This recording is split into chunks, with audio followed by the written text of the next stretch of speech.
Hello, this is Dr. Do again. This video is outside of medicine. Continue the book of Proverbs.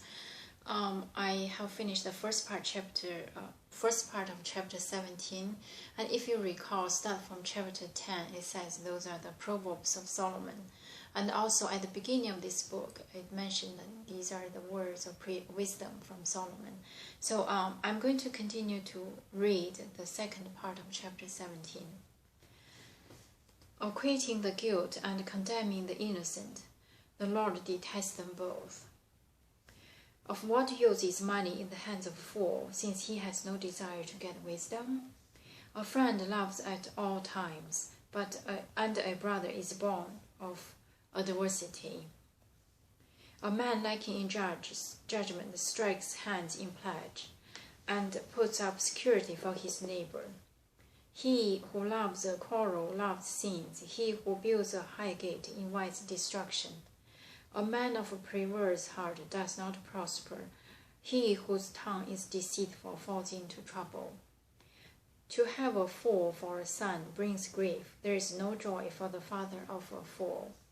A cheerful heart is good medicine, but a crushed spirit dries up the bones.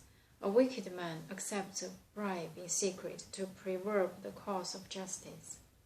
A discerning man keeps wisdom in view, but a fool's eyes wander to the ends of the earth. A foolish son brings grief to his father, and bitterness to the one who bore him. It is not good to punish an innocent man, or to flog officials for their integrity. A man of knowledge uses words with restraint, or a man of understanding is even-tempered. Even a fool is thought wise if he keeps silent, and discerning if he holds his tongue.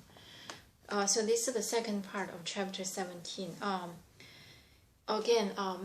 Talked about the tongues and the words, and also the wisdom and the foolish and the wicked, and also schematic plot. Similar.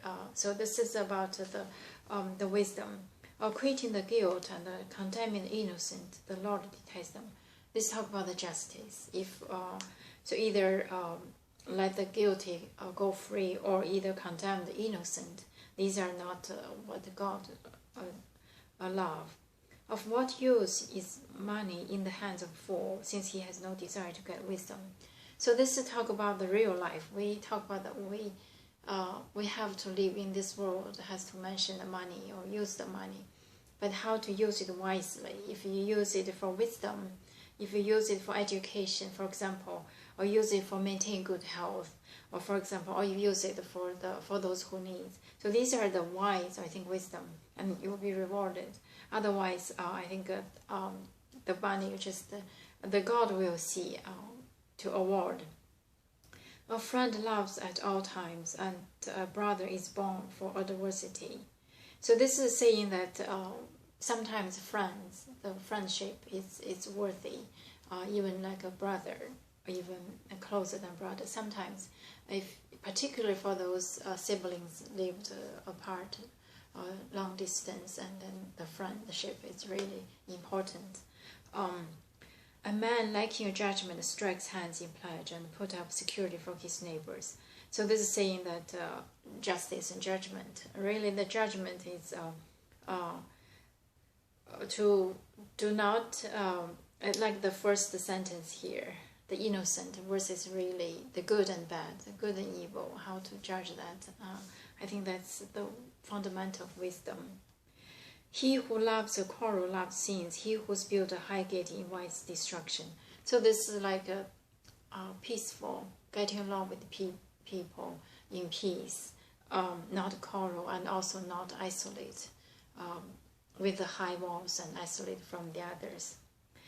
A man of a perverse heart does not prosper, but he whose tongue is deceitful falls into trouble. This is saying that the schematic plotting and also the tongues not telling the truth are not what God loves. To have a fool for a son brings grief. There is no joy for the father of fool. This means the young people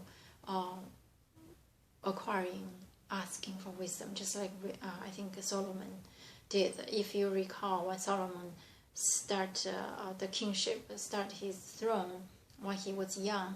And God, I think in his dream, asked, what do you want? You want gold? You want women? What do you want? He asked for wisdom. So this is for young people. I think wisdom is really on top of anything. A cheerful heart is good medicine, but a crushed spirit dries up the bones. I think it's rejoice or keep joyful.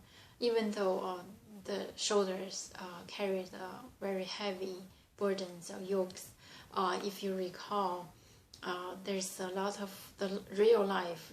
Some people really written the sorrow on the face and try to smile, and also to to be cheerful from the heart. Like a crushed spirit dries up the bones. So and also keep the spirit high.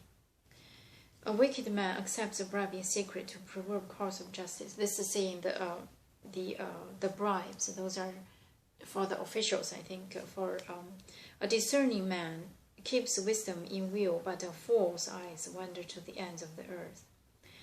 So this is saying that wisdom really keeps you focused on the path, on the daily life. And for those fool's eyes wander to the ends of the earth. So for those, we talk about the vision, we talk about the dream.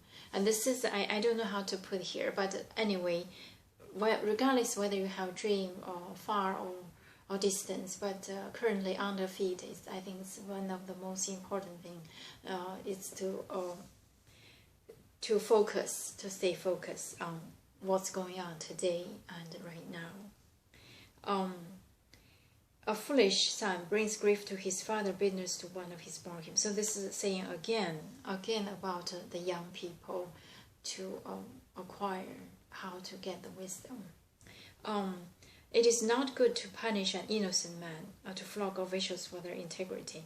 So this is about saying the justice and the judgment. You're a good man, you do not slander them, and also the officials, you do not to destruct their integrity. So this is about the relationship part of that, and also the judgment.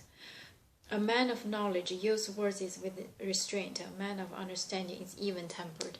Talking about the tongue, the language, the words, and also it's saying if a wise man usually talk less, I think, and also the man who is understanding usually is even-tempered, is not hot-tempered, which means calm. So these are very critical. It's part of the wisdom.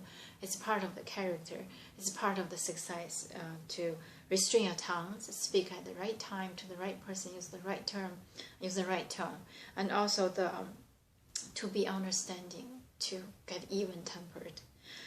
Even a fool is thought wise if he keeps silent, and discerning if he holds his tongue.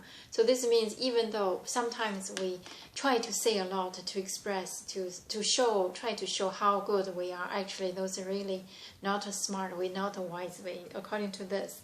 If you do not speak, if we keep silence, nobody knows we're full. Even though I am full, but I'm not saying it, nobody knows it.